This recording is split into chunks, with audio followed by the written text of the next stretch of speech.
구독을 눌러주시면 행운이 가득한 날이 됩니다. 영양제 복용 순서에 대한 명확한 의학적 지침은 아직 존재하지 않습니다. 이는 영양제의 종류, 성분, 그리고 개인의 건강 상태에 따라 최적의 흡수율과 상호작용이 달라지기 때문입니다. 하지만 일반적인 원칙과 몇 가지 고려 사항을 바탕으로 효율적인 섭취 전략을 세울 수 있습니다. 다음은 몇 가지 권장 사항입니다. 지용성 비타민과 수용성 비타민의 분리. 지용성 비타민 A, D, E, K는 지방과 함께 흡수되므로 지방이 포함된 음식과 함께 섭취하는 것이 좋습니다.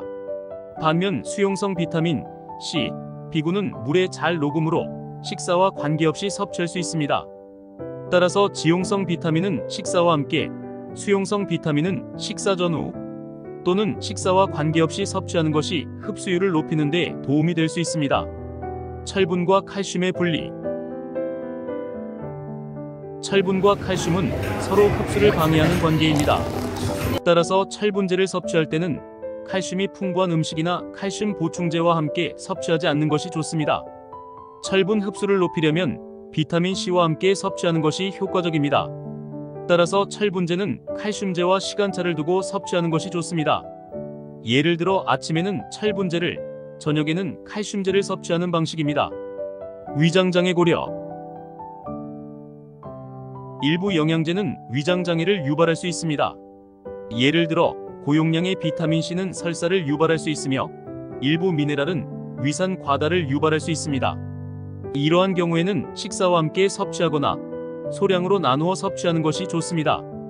또한 위장장애가 심한 경우에는 의사와 상담하여 적절한 영양제와 섭취 방법을 결정해야 합니다. 약물 상호작용 고려. 일부 영양제는 처방약 또는 다른 영양제와 상호작용할 수 있습니다.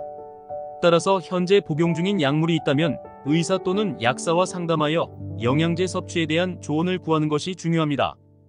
특히 와파린과 같은 항응고제를 복용 중인 경우에는 비타민 K 섭취량에 주의해야 합니다. 개별적인 필요성 고려. 영양제 섭취는 개인의 건강 상태와 필요에 따라 달라져야 합니다.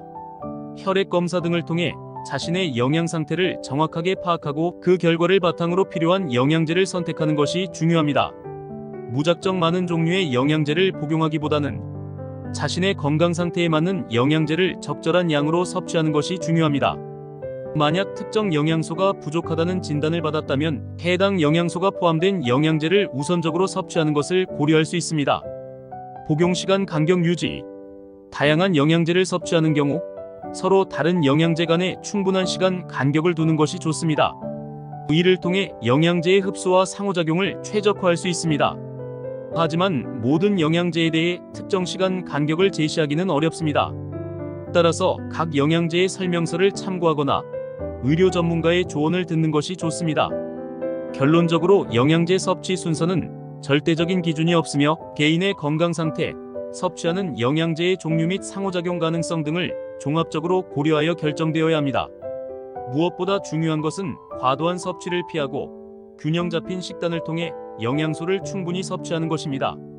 시청해주셔서 감사합니다.